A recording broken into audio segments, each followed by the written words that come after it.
I'm done trying to live up to others' expectations. Family, society, class, race, sex, or religions.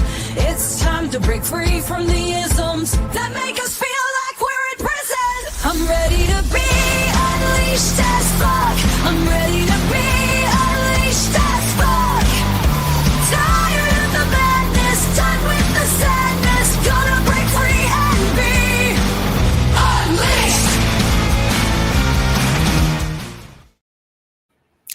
Hey, leash breakers. We've spent the last few weeks exposing shame and how it's a tool of all the isms. Right?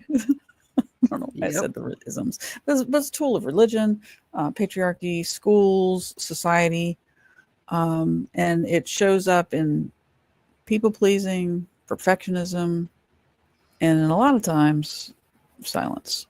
But this week, we're talking about what breaks it. So tell us what breaks it, Jenny. Pride. The hammer of pride. Oh, that was good. That was great. I'm good with like visual representations of things. That's right. Pride is like the antidote to shame. And that's exactly why it's been vilified. Because when you're proud of who you are, your identity, your uniqueness, your truth, you become unshakable, which is kind of what we're trying to do in this podcast every week. Mm-hmm. So today we're unpacking what real pride looks like, why so many of us were taught it was a bad thing, and how to reclaim it, because there's no good reason to not be proud of your authentic self. Yes, absolutely. And you're listening to Unleashed AF, the podcast that rips off the mask, exposes the leashes that are holding you back, and challenges you to lead authentically and powerfully. I'm Deidre Beecham, visibility catalyst and creator of the Medusa Effect. My past taught me how to disappear. Unlearning that made one thing clear. I exist to end the epidemic of female erasure. Now I help women take back what the world told them to hide and say exactly what needs to be said. That's right. And I'm Jenny Badig, certified hypnotherapist, coach, human factors engineer, and liberator of your subconscious superpowers. I help people understand and unleash what's already inside them so that they can stop sabotaging and start soaring.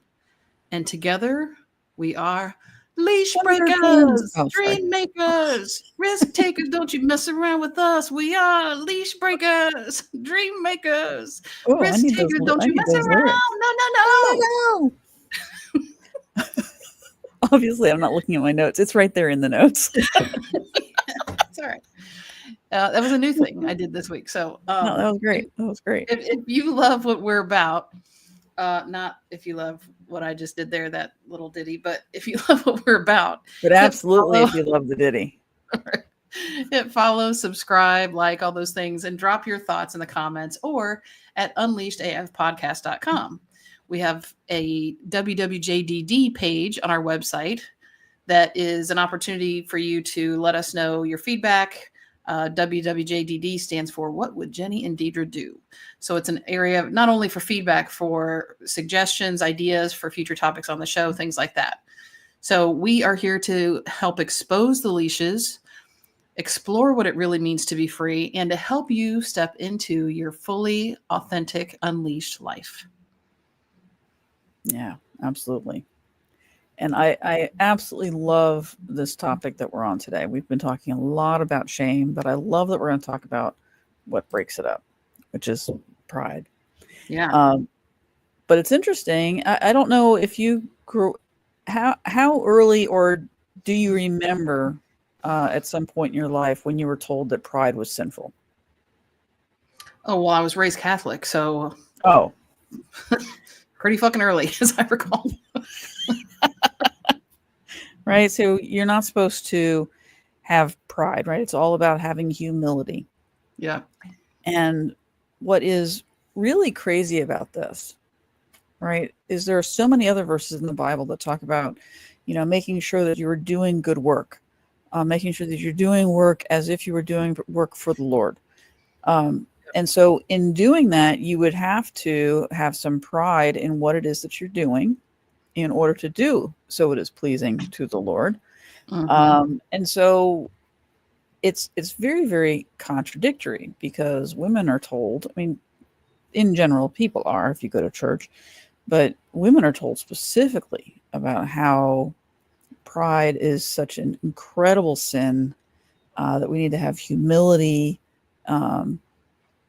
in every way possible. And so there's just this incongruousness, um, that can happen inside. I know it certainly happened for me, and not wanting to. And as a neurodivergent person, right? I mean, I took that real serious. Mm-hmm. You can't have pride. You can't have pride. Um, and how did that come out for you? I mean, is that something that you thought about, Well, or when you heard it, did it make you think? What happened with you? I think part of it was, I mean, I was definitely, as a kid, a rule follower and all those things. So I didn't really question it when I was young. Yeah. That's just how it was supposed to be. But as I got older, even into probably high school and stuff like that, I think I started to notice it in terms of, as a girl, when I was not only getting good grades, but also doing well in sports, it was sort of like, oh, wait, you got to kind of pick one. You can't, like, don't be good at everything, And I honestly, there's probably some things I didn't do that I would have been interested in doing in high school, because I felt like, oh, I'm already got my feet in too many different buckets here. So I felt like I probably, especially looking back now, I don't know if I realized it at the time, but I certainly held myself back because it felt like I shouldn't be out there so much. I shouldn't be, Yeah. especially being like a leader or doing very well in all those things. If I was just sort of a background person, like, oh yeah, she's on the team, but she doesn't play that much. She's just part of a team. That's fine. Or, oh yeah, she gets decent grades, but she's not like in college prep courses or honor stuff. That's fine. But that wasn't where I was. I was, top of the honor roll and that kind of thing, and captain of the volleyball team and a cheerleader and stuff like that. So I didn't do things like I had the class like during school where I would be in choir, but there was also like a show choir. I didn't do that because that was put myself out there maybe a little too much. There were other things like debate team. There were all kinds of things that I was Oh, kind of sure. interested in, but I can remember sitting in class and the teacher asking for answers, and my hand would just shoot up. yep. Not in church. I'm just talking about school. My Yeah. hand would shoot up, and I remember I had gone from a private school, a private Catholic school, but I had gone from a private school into public school. So I had spent 4 years in this private school where it was rigorous. I mean, this is like Mhm. it's like college prep from the get-go. Yeah. And so there was rigorous competition, academic competition. And I got to public school and I'm like, and I could hear the whispers. She just thinks she's special. Mhm. She just wants attention. Yep. Brown noser, show Brown off. noser. Yeah, all of that. Yep. And oh my gosh, the shame that gets heaped on you to keep you from having pride. Yep. And from my perspective, it just seems to me that one of the reasons pride is being told that it's a sin, and that we are shamed into that position, is that you cannot hold a woman down if she's proud of herself. Yep. You can't hold a woman down. You can't erase her existence if she is not only proud of herself, but she's stepping out into something that maybe isn't going along with or compliant with the rest of culture. Right. She's fierce, Yeah. because But that's a lot to battle against. that turns into, from the people that are trying to keep her in shame, oh, she's a bitch, or she's, Mhm. emotional, or she's dramatic, or whatever. They find She's new so words. Yeah. she's trying to be a man. Mhm. Yeah, that's crazy. Yeah. And Um, part of it, I think, that was even unspoken from when I was growing up. I mean, I didn't go to Catholic school or anything. We didn't have one in my town, mhm, but just through going to church every week and going to CCD every week, what you saw as leaders were all men. There was nobody up front that was a woman. No mhm, priests, no deacons, no servers, even at that time. The ones that were like altar boys, there were no yeah. girls allowed at that time. There are now. But when I was a kid, the only ones that seemed worthy to be up on the altar or up Oh, on the stage. oh, that is the word, Mhm. worthy, Yep. right? Because that's the message that comes back, and that's one of the things that people don't realize when they're saying, "Well, I don't understand, this stuff wasn't on TV when I was little." Yeah, we need representation. So, Yes. just by representation not being there, as a girl, you made an assumption, I made an assumption, we made assumptions Mhm. that, well, girls aren't supposed to be up there. Girls Right. aren't supposed to do that. I guess that's for boys. Yeah, it's and making you feel that you are unworthy. Mhm. And And that's there wasn't even an explanation for it. It was just because that's what was there. It was an assumption, I guess, that you made just by seeing, well, that's where it is. It's not just in my church, but that's what I see everywhere. There's not a right. female priest anywhere. There's never going to be a female pope. Like there's never like the only females were nuns, and they were Mhm, much more in a subservient role. right. I think that's one of the really cool things about the different things that we do have on TV now, because there is representation. And so we can Yes. look at that and go, oh, okay, I'm not the only one. And there's this sense of community that comes out of that. Yep. You know, when one person stands up and is proud of what they're doing and steps out of the norm Mm-hmm. to be proud of themselves, to step out and because we weren't born to be ashamed. We weren't born to be shamed. We Right. were we were trained to be. Mm-hmm. Right? We were trained to be ashamed. We were trained to be scared of stepping out, afraid to be seen. Um, because when you're seen, you're going to be shamed because you're not supposed to be seen. The boys are supposed to be seen. See all those guys up there? They're the ones that are supposed to be seen, not you. Right. Yeah. And I think another point that kind of popped into my head as you were talking earlier, the word humility is kind of what they use that feels less harsh than shame, but the way it's enforced is more about shame, right? So if you think Yeah. about just being humble or humility, that doesn't feel quite as harsh or restrictive as shame ends up being. So that's sort of how they put kind of lipstick on it, like, oh, it's just about being humble. Oh, it says in the Bible and all this stuff. But the way they're enforcing it is all about shame. And that's where it's rough to deal with or to overcome. Yeah. And I think for me, because even though I knew, once I had started going on my own healing journey, and of course, being an entrepreneur, you have to put yourself out there.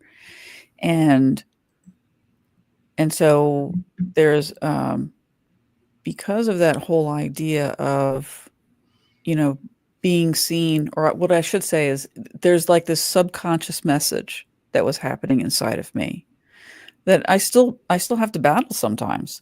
Mm-hmm. But there's this subconscious kind of thought that's kind of sitting around there telling me a story of, you're not the one that's supposed to be up there. They don't want you to be your true authentic self. Not really. Right. You know, they really don't, because they're just going to criticize you, and you forget stuff and you don't stay on track. Right? So, and who wants to listen to that, Deidre? Who wants to listen? And so that's the message that plays in the back of my head. Mm-hmm. And stepping out of that to stop listening to that message and kind of get to the root of what that is, what that message is, that is the work. That is the Yep. work. And, you know, I'm a huge fan of yours, as you know.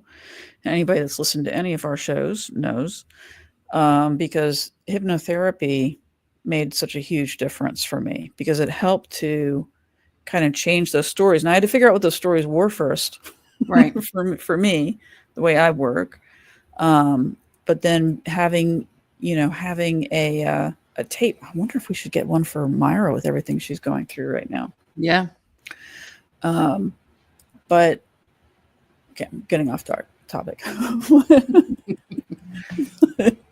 But what's interesting is that if you don't have pride, if you don't have pride in what it is that you're doing, where you're going, who you are, then it's really hard to put those boundaries in place because you're looking outside of yourself for affirmation, or you're looking outside of yourself for validation that you're going on the right path or that you're okay, when it really needs to be coming from inside, which is pride, which is self-love, which is Right. putting up boundaries, which Yeah. is understanding what stories that keep you held back.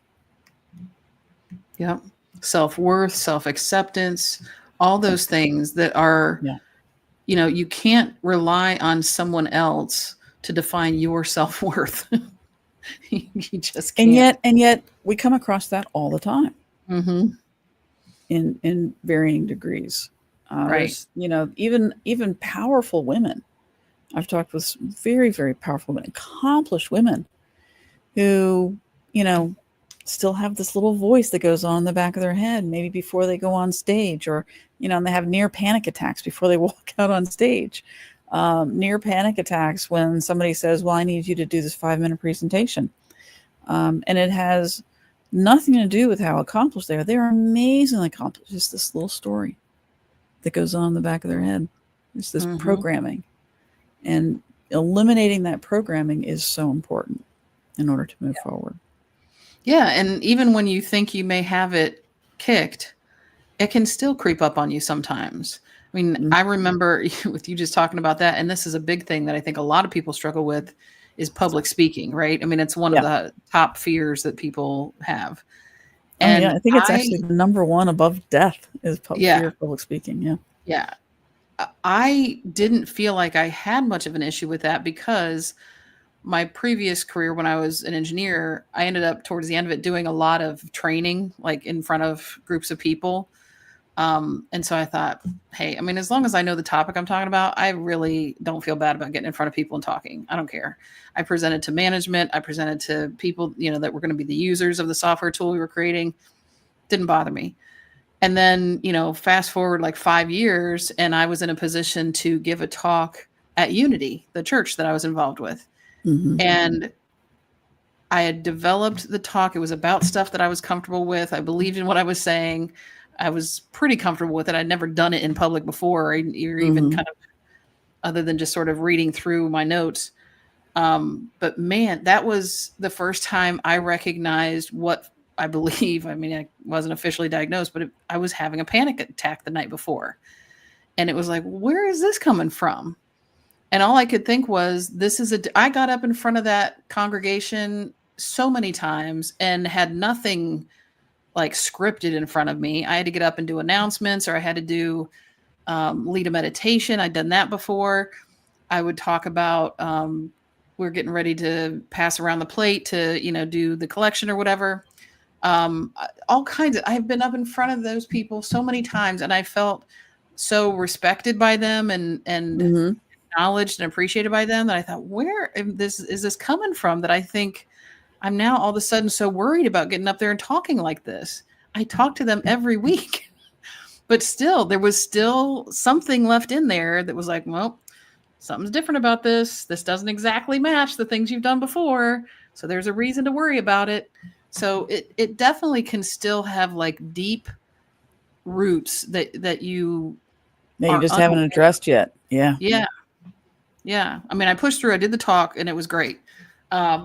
But boy, that was a surprising thing to me that was still in there somewhere. I really thought I'd kicked that.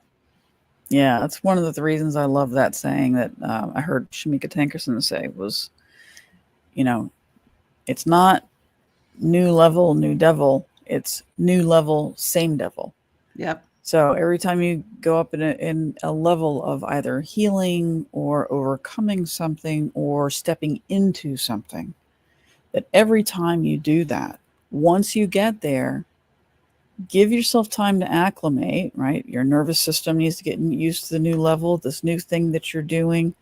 And then once you've given yourself some time to acclimate, also be aware that some of those same things you dealt with on your previous level of growth, that you're going to face them again, just at a different level. Yeah. Because it's deeper. You're going into and doing things that maybe you hadn't done before, or it's been a long time since you've done them. And so, the old voice that was going on in the back of your head hasn't been addressed at that level.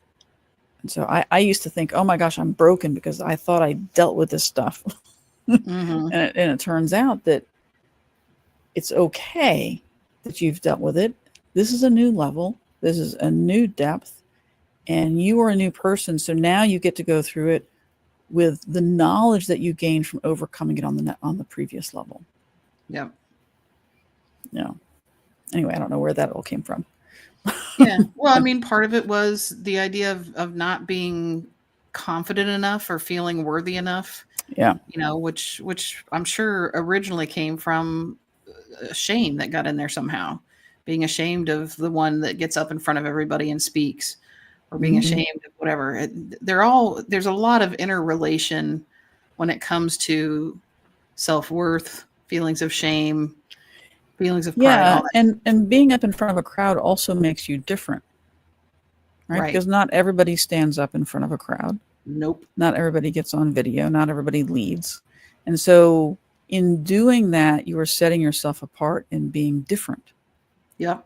And different is not it's not really something that is relished in our society, is being different. There are certainly pockets of people that certainly love being different and love people who are different.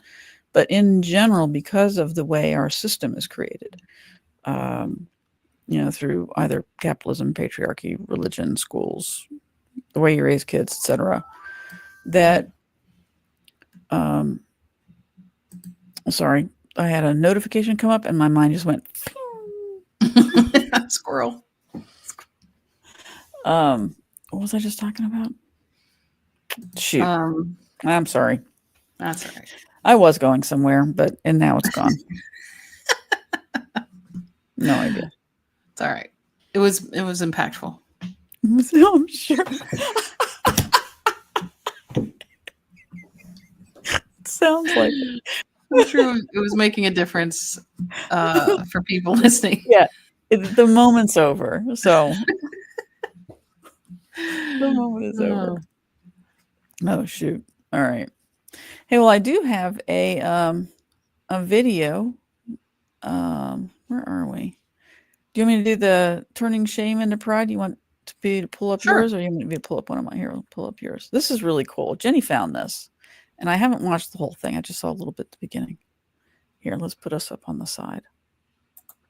There we go.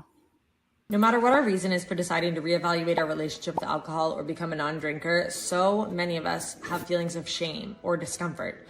And I know it might sound like a stretch, but what if we were to reframe that, and instead of feeling shame, we actually felt pride instead, or we felt empowered? We are making a decision that is best for us. And I know I've been to different bachelorette parties or different events, and people would look at me and say, wow, you're not drinking? And I would say, no, that's amazing. I could never do that. I was always worried about the judgment and feelings of shame, whereas people are actually in awe of your decision, and it's something that impresses them, and it's something they wish they could do. I also in the beginning would say I can't drink or shouldn't drink, and that did not empower me at all.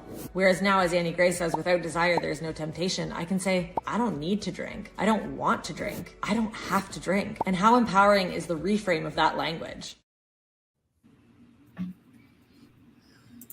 Yeah, that's Yeah. powerful. That's Yeah. very powerful. I love That's that. one example. And it's a great example in terms of the types of behaviors and habits that we get into that we might have started thinking it was going to be a helpful thing. Like, oh, if I start smoking, it's going to really help me deal with this stress or whatever. Or, oh my God, drinking really Or it's takes gonna all my help stress it's away. gonna help my social cred, right? Yeah. I'm gonna be Yep. cool now. Yep. No. That's another reason. And then when it gets to a point where you realize, oh, this isn't helping me anymore, but now there's so much shame around what you've done or how far it's gone, it really helps to reframe it so that it's not coming from a place, like she said, of weakness. Like, oh no, I can't drink. Like, I really want to, but I can't. Like, I just can't. But more like, yeah, I don't want to. I don't need to. And that's honestly part of what is in the recordings I do for people who want to quit smoking. That Mm, gets repeated several times. You don't want this. You don't need this. You don't even like this. Just to help get that type of thinking in motion. Because we do have to, sometimes it is like an inside job. We have to start from the inside and how our mind, change what our mind is conditioned to say to ourselves before it can actually show up and the behavior itself changes. yeah, So, absolutely. I mean, that's, that was an example of a behavioral change. But, with this being June, AKA Pride Month, let's talk some about the transition from shame in terms of LGBTQ community to Mm, getting to, having pride parades, having festivals, all the representation that's out there now compared to, say, 20 years ago or something like that, when it was like, oh, no, there was not. There wasn't pride stuff going on back then. What's your perspective on that? yeah, well, I think that's part of why that happens. So you can only hold and oppress people down for so long before they do rebel, before they say, Hmm. we've had enough. We've had enough. We are just trying to exist. And yeah, I had never really given much thought of it at all. I mean, I was um, straight for, or at least perceived straight until I was in my late 40s. Is that right? That sounds right. Until my mid to late 40s. And yeah, I had not really given that much thought to it at all. And when when I came out of the closet, and it's interesting because there is so much shame that I had inside of me, about, well, what are my kids going to think? What's my family going to think?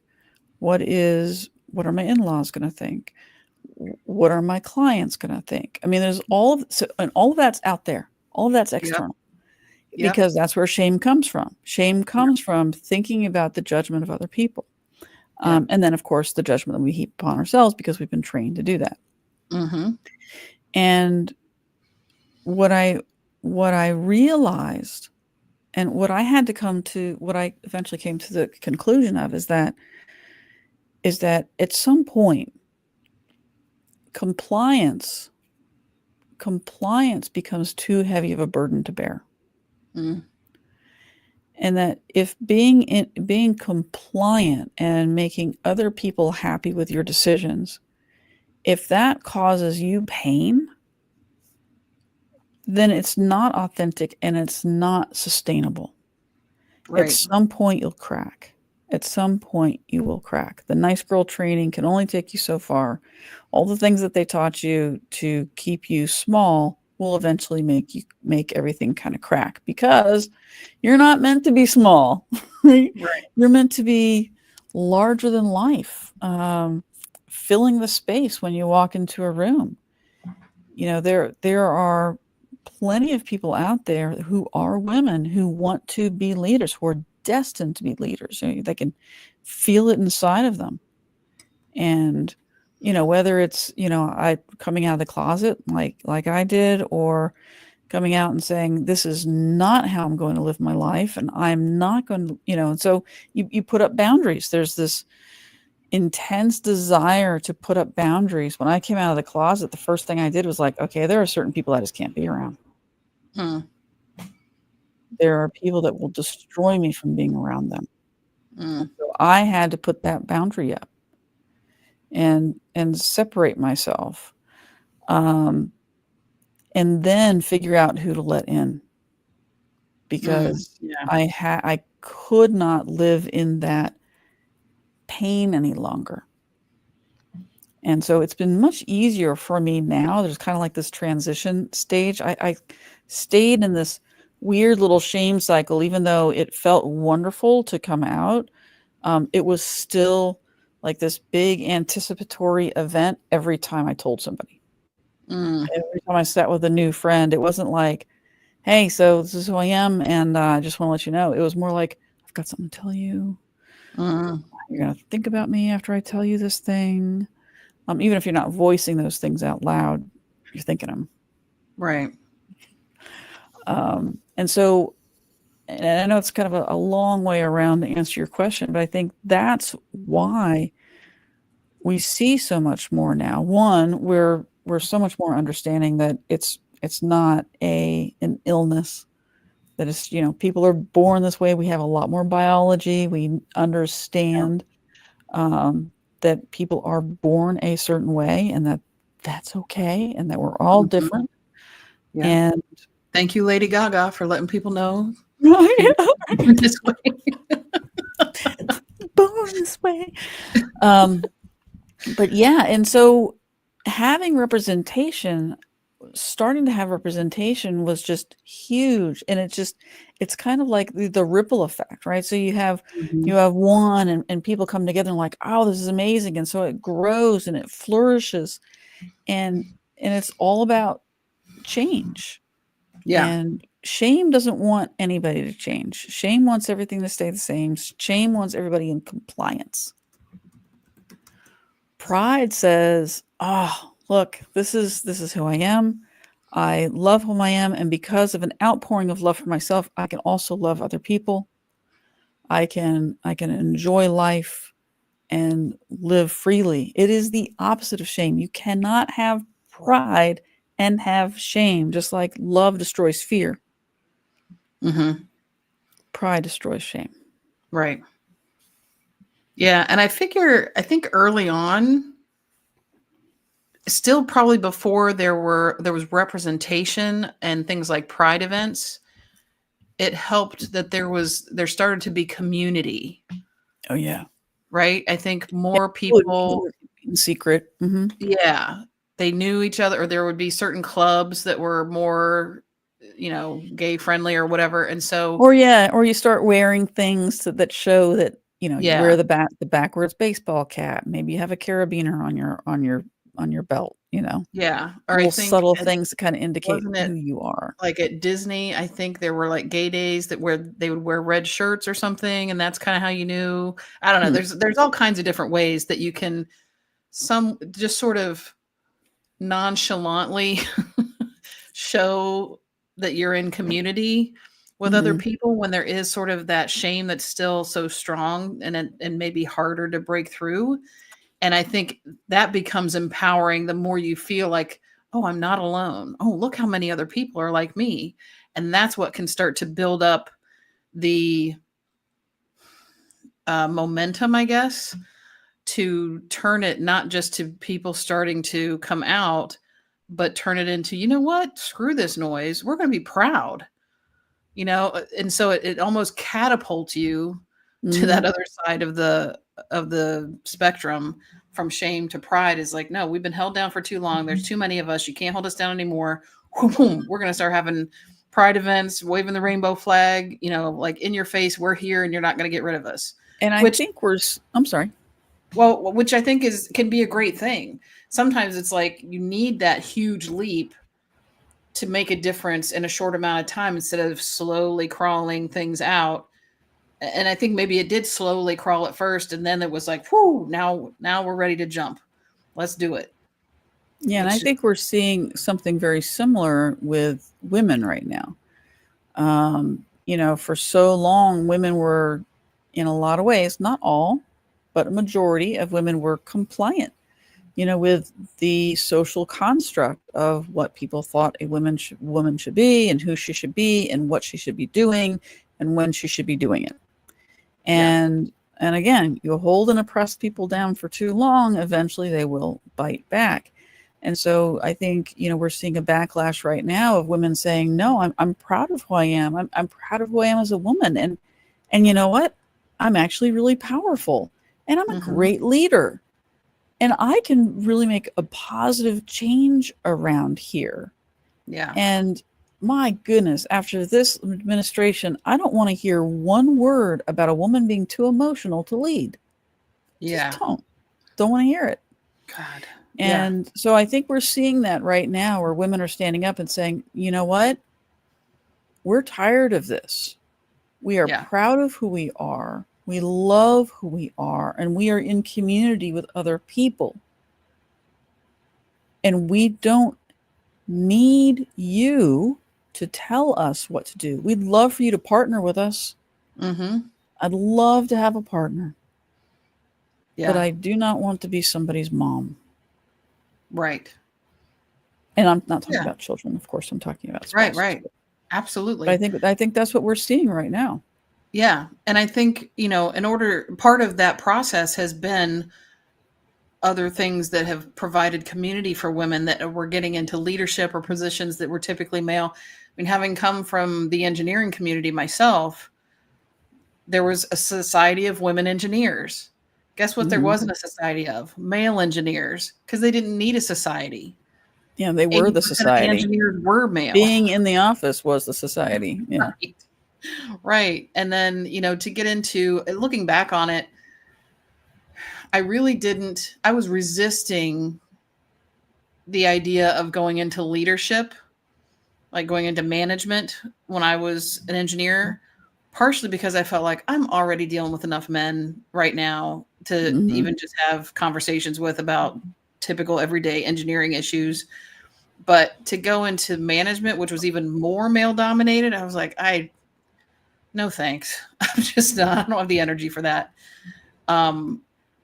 Looking back, it certainly was something I could have done. I would have been capable of doing. I just really wasn't interested. Like, that wasn't my battle. I wasn't interested in being there that long anyway. At that point, this is before I made my decision to change careers, but I just wasn't really happy enough with what I was doing to fight for it to be more equal. But there were some women there that were moving up in the ranks. I was proud of them, happy for them. Sometimes even the ways that they had to do it, I was like, yeah, that's one of the reasons I don't want to go there. But somebody has to do it. And there were women moving up in the ranks, which I was very happy to see. And I don't typically see women that are doing that, moving up in the ranks, kind of becoming those leaders or breaking those glass ceilings as being ones that are trying to oppress others. It's usually, hey, we just want to be at the table too, or have our input heard. Which is really interesting because I think so many times when somebody has been an oppressor or a society has been the oppressors, the moment the people that are being oppressed don't allow themselves to be oppressed anymore, because it is something that you allow to happen. There's obviously different levels to that, right? But it is something that you can put up a boundary and change. Yep. And I think it's interesting that we're going from women feeling shame and now going, okay, I don't want to feel that anymore. I'm going to be this and I'm going to step into my power. And men feeling resentful of women stepping into their power. And it's almost like, and hang with me for a second, it's almost like men need to be doing the opposite. Right? We're going from shame to pride, and they've been in pride and really need to go into shame.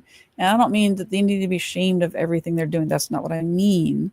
Right. What I mean is that there needs to be a little bit more shame from the male's perspective of, wow, I didn't even see how much I was even caught up in this and how much I was helping to perpetuate this, and going deep into their psyche and going, oh, so this is how I have been contributing to this, just like white women have been doing and need to continue to do as it relates to Black women or Black people in general. That how have I contributed to the systemic oppression of Black people? Men need to be doing the same thing. How have I contributed to the systemic oppression of women? Yeah. And so this just popped into my mind as you were saying that. When you were saying maybe it needs to be flipped, if as women become more able to be proud of themselves and stepping into prominent roles, men need to maybe take a step back and consider shame themselves. So that invokes a thought in my mind about, and I've been thinking about this in other aspects too. I think part of the reason that men might be so driven or feel like they have to be in control, like in the workplace and government, all these type of roles that aren't at home, is because maybe they feel shame about not being able to be as good at the home stuff as women typically are. Yeah, because we've had to. because we've had to. It's not, it's certainly something that can be learned. To me, that just always feels like, I don't know. I have a hard time seeing that, because you can always get better. It's like me stepping in and going, I'm going to paint the house, and maybe I haven't done it before. I'm not going to be ashamed of messing it up. I'm just going to learn and keep doing better. So it's an interesting perspective. I have a hard time buying it. And it may not, because I think it's just another way to victimize women by saying, well, I feel ashamed because I'm just not as good at this as you. I don't think they consciously think that at all. But I think deeper down, I mean, when you look at how many men can't keep a good relationship, I mean, our leaders that are up there right now have had multiple marriages where they weren't able to stay faithful to their wives, and amongst other things. So they've failed several times at trying to make their home the important thing. So I'm not just saying sometimes it's a relationship perspective. They're not able to be there for their wives like they need to be, or from a parenting perspective, they just don't have, the instincts to take care of their children as well as the moms do. Or, I mean, there's a variety of things that could come into play here, but it just seems like there's been so much of a push for men to be the ones that go outside of the home to do things. Yeah. And it's like, well, maybe I wonder if it's because women started to kick them out. Going, you know what? I got this. You just go make the money.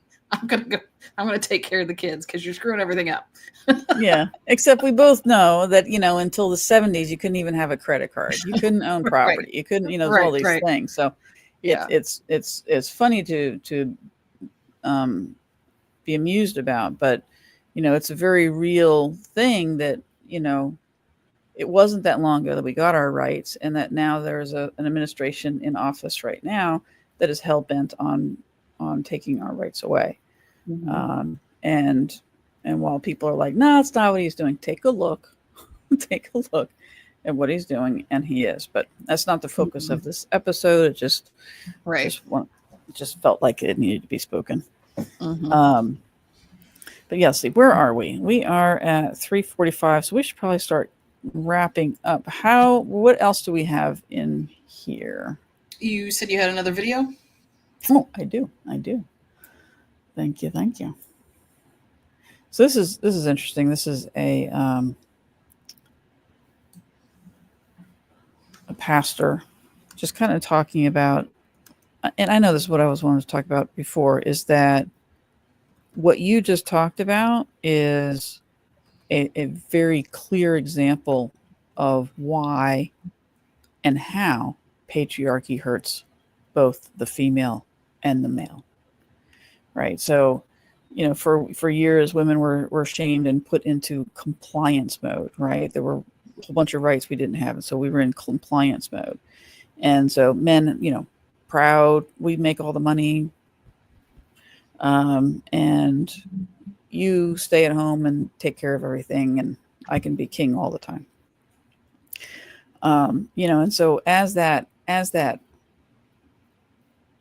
starts to shift, because women are fighting against it, men still want that, right? If that was good for them.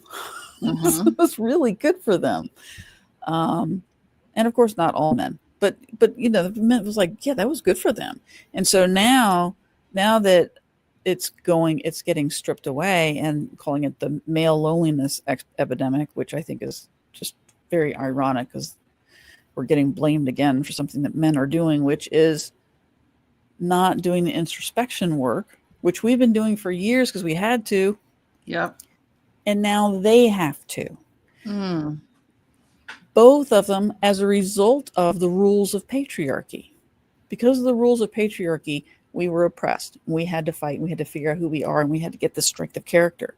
Mm-hmm. Because of the rules of patriarchy, men were given privilege. Yep. The world is centered around. Just watch Barbie. Watch Ken go into real life in Barbie. Perfect example.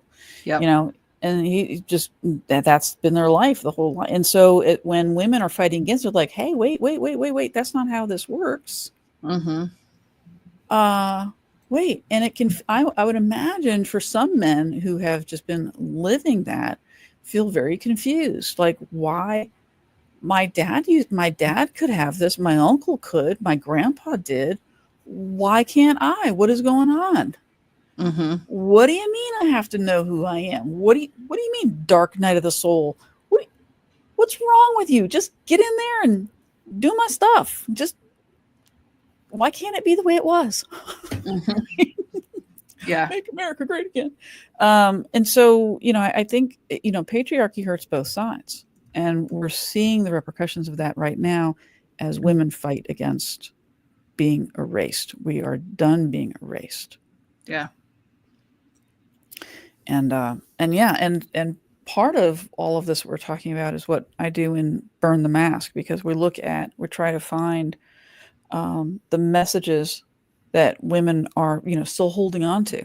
What are those old messages you're still holding on to, whether it's from society or the way you grew up or school? I mean, it could be any number of things. What is that message that's still in there, so you can get rid of it? Get rid of anything that's keeping you from being your true authentic self and being proud of who you are, and stepping powerfully into that. Yeah.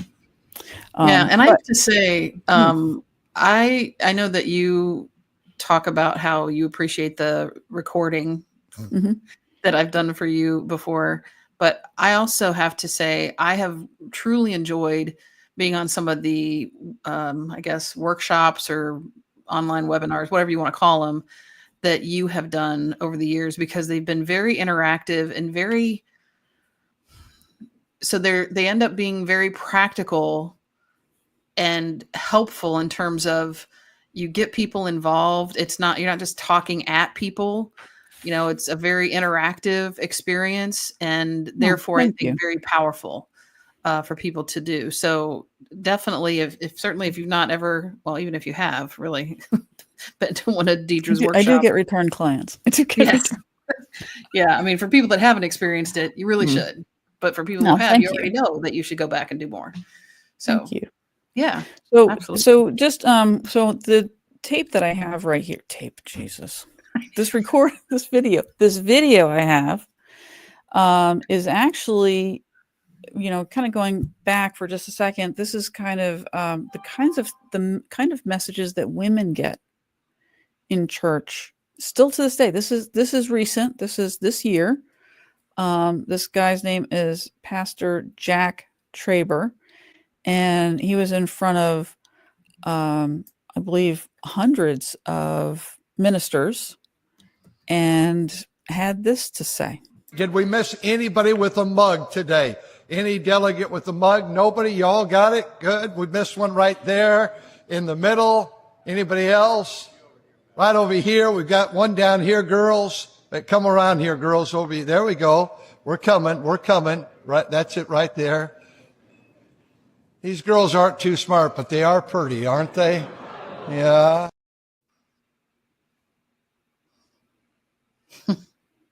So they're in service, right? So you're in service. You got to go do this, so they're in service to the community. And now they're not too smart, but they sure are pretty, because you need to know your place as a woman, right? That's what you're there for, is to be objectified by men and to serve men. And that was the entire underlying message of that 10 seconds that we just listened to. Yep. And it's very common, I think, in a lot of churches. Like I said, that's part of what happened in the Catholic Church.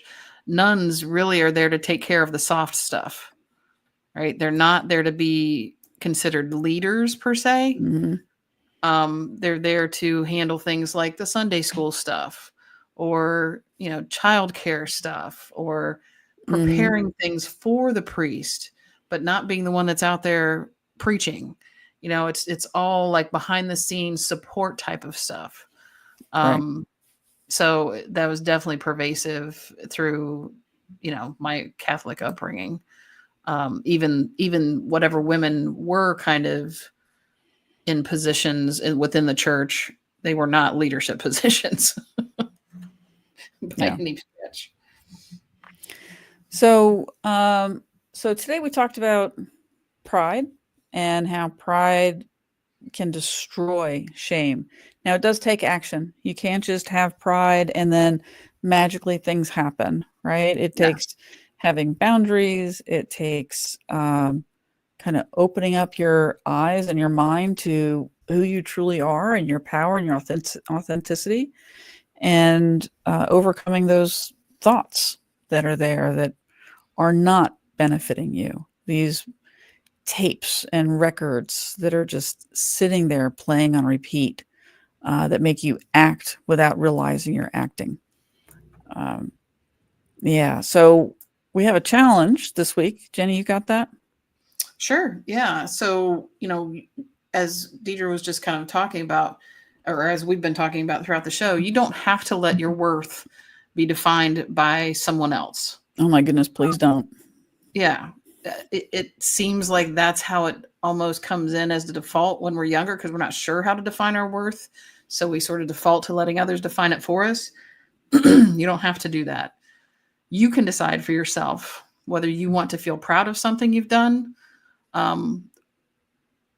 And hopefully you wouldn't decide on purpose to feel ashamed of something you've done, as long as it's not like, breaking a law or doing something bad to someone else. But our challenge is, to think about what is one thing you've done recently that might have made you feel a little ashamed.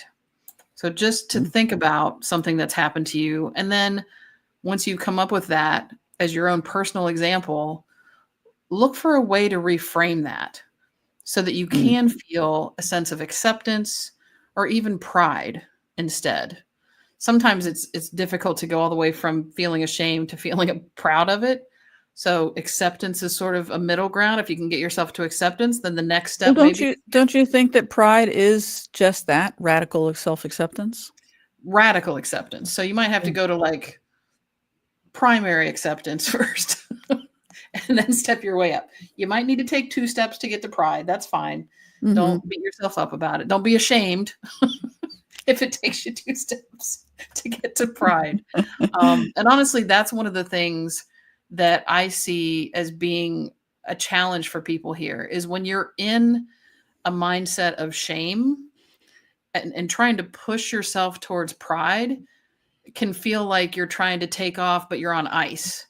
Like it's very difficult to get some forward momentum when you're stuck in that shame mindset. Well, and it really so, messes with your nervous system. Yep.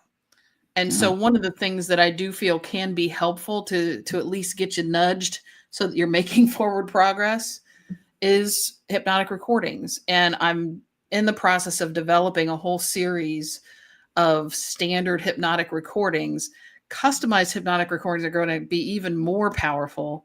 But even to get some standard ones that get people, at least, like I said, that nudge to get them started, get them moving. Because even when you're on the ice and you feel like, well, I can't go anywhere, I got no traction. Once you get some momentum in the right direction, you can continue moving in that direction. And so those are going to be available on hypnohuddle.com as they come out. So I'll be releasing them as I create them, and those will be available there. This is one of the concepts or areas that I plan to have a set of recordings to help support people. So Awesome. So that can be part of your challenge, how you overcome that. Awesome. And then I know I've made mention of it earlier, but this coming Thursday, which is June 26th on Thursday, if you go to burnthemask.com, and that's just a redirect to a page on my website where you can sign up for my free offer, where we get together and try to figure out what it is that is stopping you from your next level. Let's see. What did I put? Yeah, I put mine up. I put Burn the Mask up. All right. We have some notable news. We're going to end the show now. So let's go to some notable news. Well, there was just the No Kings March that happened this past weekend, which I'm sure most people have heard plenty about by now. But the difference between the numbers of people that showed up, there were thousands of different protests across the country. And I mean, I actually saw somewhere, I haven't been able to verify it yet, and I don't even know how they verify these numbers one way or the other, but one place that I saw said that it was actually 3.8% of the population was involved in No Kings protests. Yeah. And as we've, I think, talked about in other episodes, 3.5% is typically the tipping point where it starts to topple a dictatorship or, oppressive form. No government has withstood the opposition of 3.5% of its population when they choose to show up and take a stand. Yeah. That historically, there is not one government that has withstood it. So what we have to keep up the pressure. We have got to keep coming out. And this week, this is one of the most bizarre things I've ever seen. It truly feels like I am in a Twilight Zone episode, because I agreed with some people this week that I didn't believe I would ever agree with. I agreed with Candace Owens with something that she said, and I agreed with Tucker Carlson. I agree with Tucker Carlson, and that's what I want to share with you right now. I think I see pigs flying outside my window. There may be. I'm pretty sure we're going to have a frosty summer, because this is just absolutely nuts. Let me get this up here. Tucker Carlson, everybody, and Ted Cruz. How many people live in Iran, by the way? I don't know the population. At all? No, I don't know the population. You don't know the population of the country you seek to topple? How many people live in Iran? 92 million. Okay. You're a senator who's calling for the overthrow of the government. You're the one who don't know claims anything about the country. No, you don't know anything about the country. You're the one saying that. who can't figure out if it was a good idea to kill General Soleimani, and you said it was bad. They're trying to murder Trump. Yes, I do. Because you're not. All right, that was not the right one. I'm so sorry, but yeah, it goes on. That was not the right one at all. I'll have to. That's too bad. I should have watched the whole thing before I pulled it up. But Tucker Carlson, it was that interview, though. I mean, it was that interview. Yeah, but he goes after him, and he was like, "What's the population? I don't know." But you're trying to, topple them, and then he goes on to say. We are in the fight with Israel. And then Tucker Carlson's like, wait a minute, you're breaking news. Yeah. Because just last night, the government said unequivocally, with certainty, Yes. unequivocally, yeah, with absolute certainty, that they were not in a war with Israel against Iran, Iran, and and and he's like, well, no, that's not what I said. And he's like, that's absolutely what you said. You just Yep. said that we were in a war. And yeah, so I'm sorry I didn't get the right clip, but That's all right. yeah, that just, It's out there for sure. People will see it. he was actually holding his feet to the fire. Yeah, look it up. Yep. Tucker Carlson. Yeah. The type of questioning usually reserved only for people on the other side of the aisle from him. But now he's using it on people on his own side of the aisle. How interesting. Yeah, very, very interesting. And I did want to So bring up, I've also seen yeah, that there's please. going to be the next big round of protests is going to be July 17th, which I believe it's the anniversary of, it might be the anniversary of, oh shoot, the death of, either the death or the birthday of, who was the senator that passed away that made good trouble? Oh, John Lewis. Yeah, it might. I think it had something to do with him. I don't know if it was a 5-year anniversary from his passing or something like him, or somebody that was in government and that was in that same kind of genre. So they're just looking for good days to do additional protests, and that's going to be the next one from what I've seen. But also, it was laughable the difference between the number of people showing up to the No Kings protests and the number of people that showed up to the little Wow, birthday it parade. really did my heart good to Yeah. see that. Not only to see the number of people that showed up for No Kings protest, but the number of people that didn't show up Yep. in the Capitol. Yeah. Yeah, and another thing that was very heartening to me were the troops in malicious compliance, Yes. And I don't think everybody Yeah. realizes that. because our military knows how to march. Yep. You know, have you ever seen stripes?